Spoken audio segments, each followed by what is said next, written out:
This is my development screencast for the game DragonsVsWyverns that I have developed. My name is lucgr483. The game is developed in Unity and it has 6 scenes. One of them is a menu with UI elements. So there's a background, there's a main menu, and some of the assets are from the simple pixel UI asset pack in Unity, but they have been modified to be used in this menu, and also the UI elements for other scenes. So these 5 other scenes are the 5 levels that are developed so far for the game. But this main menu has the functionality of clicking the play button to start a level, and also you can choose which level to begin with these buttons. And then there is this first level that has click hints as well as the game interface prefab. This game interface prefab. So to start with the click hints is the tutorial block here.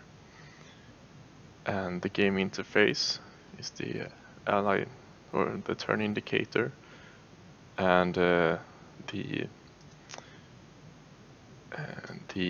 dragon information indicators that can be brought up with a right click. So these are built in as a prefab that is applied to new scenes. And also there's a game controller that ties every element together.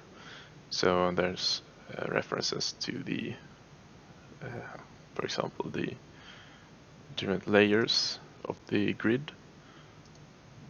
So the grid is used to keep track of the position of elements and to keep everything in order. So the layers are the terrain, the character, and the indicators that show where the dragon can move, and also obstacles such as this tree, and there's also effects. The only effects that's implemented is a fire breath from the fire dragon. And every dragon has a prefab, and the prefab is dragged into the scene when it's used. So it has a cooldown bar that shows the cooldown of his special ability. For the allied dragons, there's no cooldown bar. For the enemy dragons, because there is no implemented special abilities. And there's also a health bar that goes down when the health goes down. And that's implemented as a slider. And also these all dragons have an animator component. So all the graphics are imported from free-to-use sources.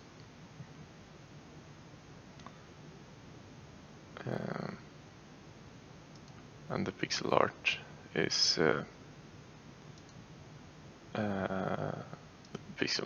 art is modified so that these multiple sprites are divided into each separate sprite with the Unity editor and applied to the different dragons. So all the prefabs are stored here for the dragons, both allies and enemies, and also the UI components with the health and cooldown bars, and also the game interface, that in turn has the different menus included. So there's also these disabled end screen menus. You can show them here. So this is the victory menu with a continue button, and also this is the defeat menu.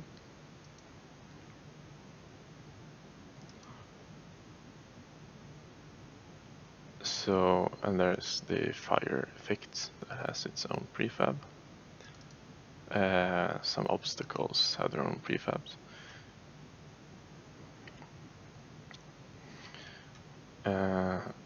But then the majority of the work is in the implementation of these scripts that are applied to a wide variety of components. So there's the game controller script, which is the largest.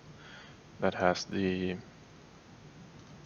update function that controls the flow of the game.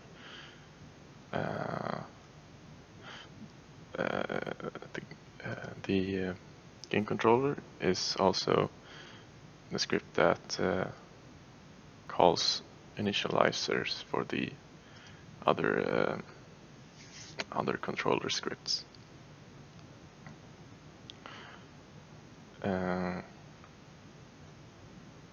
So it initializes every dragon that has been assigned to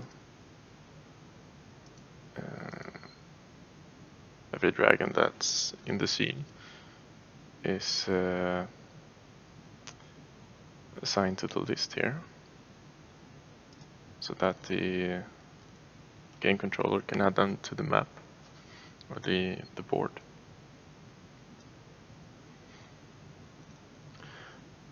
So there's an update function that checks the defs to see if some dragons are to be removed. There's a handler for the info card. There's if the game is paused, then we return. So it's paused, for example, between player and enemy turns. And if it's a player turn, we have the handle selection, which basically gives the ally interaction scripts on the of the dragon. The mouse input, or if no dragon is selected, it selects a new dragon. And then there's also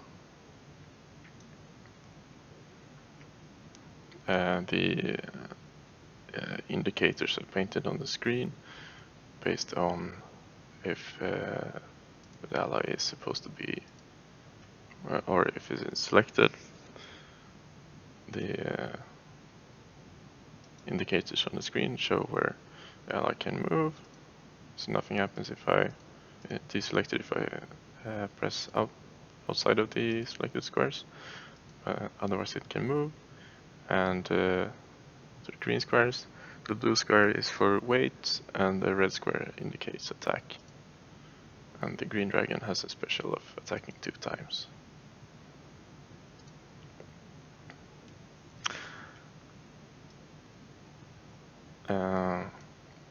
But if it's not the play turn, it's the enemy turn. So it iterates through each enemy, finds an enemy that it runs the continue function for, which attempts an action. If it returns false when continue is called, then that indicates that the enemy is not finished, so the selected enemy, the enemy is selected, and the game continues processing that enemy's movements. The board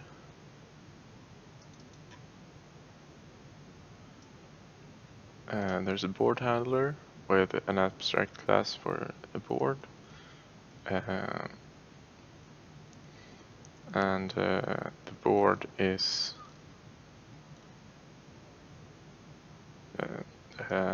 there's a parent board class with lots of functions for how to add units, check if there's something in bounds, adding obstacles, painting the board, indicators, getting the move costs of a tile to see how far a dragon can move, getting the units, getting obstacles.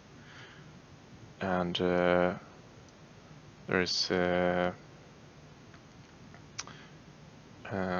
right now there's one implementation of the board, which is the coded board, through which it takes in a lot of parameters that describes how the board should look. So even though the Unity scene or the grid shows some graphics for the board, those graphics are not painted when the game starts. Instead, the board, the terrain layer is cleared, and then the board is painted based on these parameters. So the board is created in here.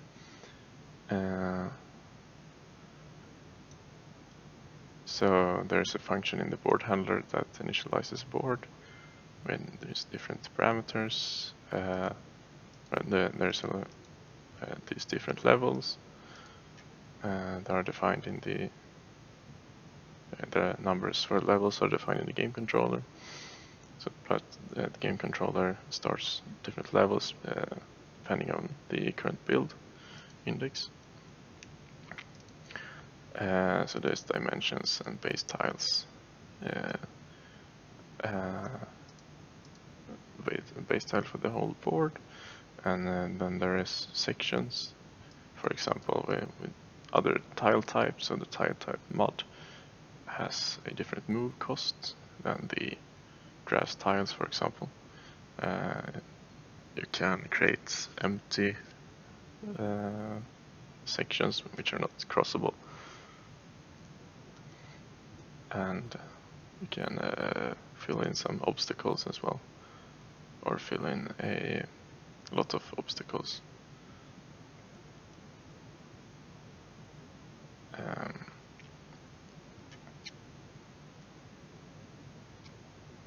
So then there's the data scripts. So there's one for the dragon, for the tile, the obstacles that just define some information about dragons, for example.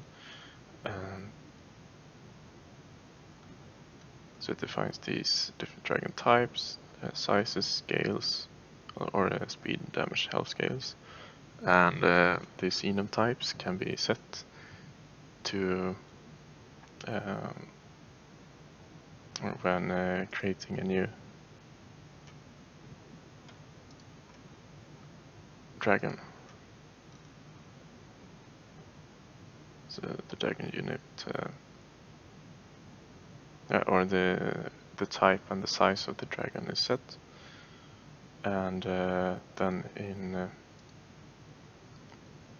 in here, depending on the type of the dragon, the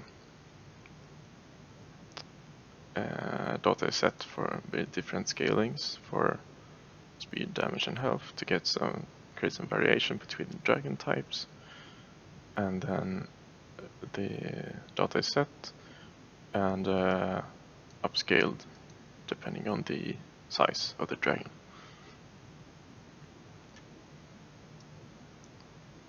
And these scalings are defined in these dictionaries.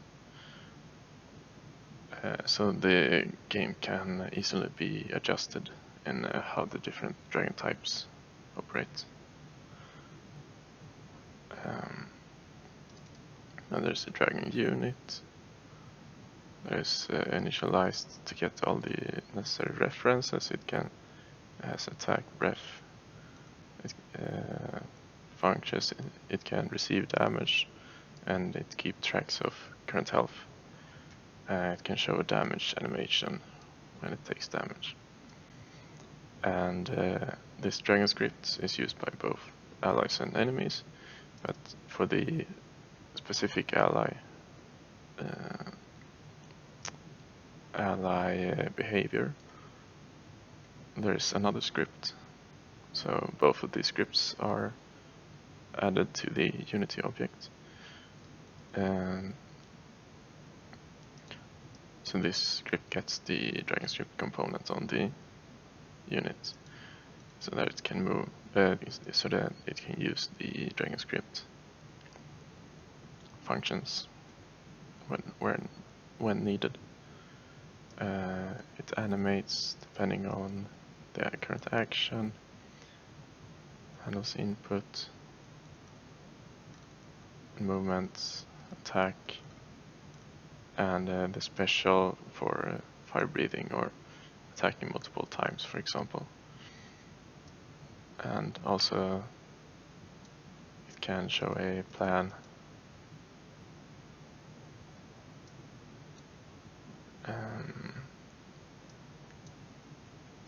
movement plan when walking. Positions for showing the indicators, for example, and the enemy interaction has an other. So this continue is what's run from the game controller. It can find a target by searching the and using the move script to find target unit, and then it can save a queue of planned steps, which it then uses when attempting steps here. And then there is this movement script that is also appended to each dragon. It contains functionality for exploring positions, gets reachable,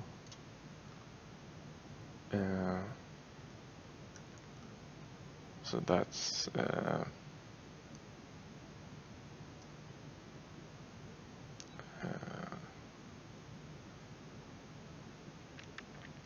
yeah, it's implemented as a breath first search, and it functions for moving the resources. It's just a part of the game controller object, and storing some resources on the as a prefab. And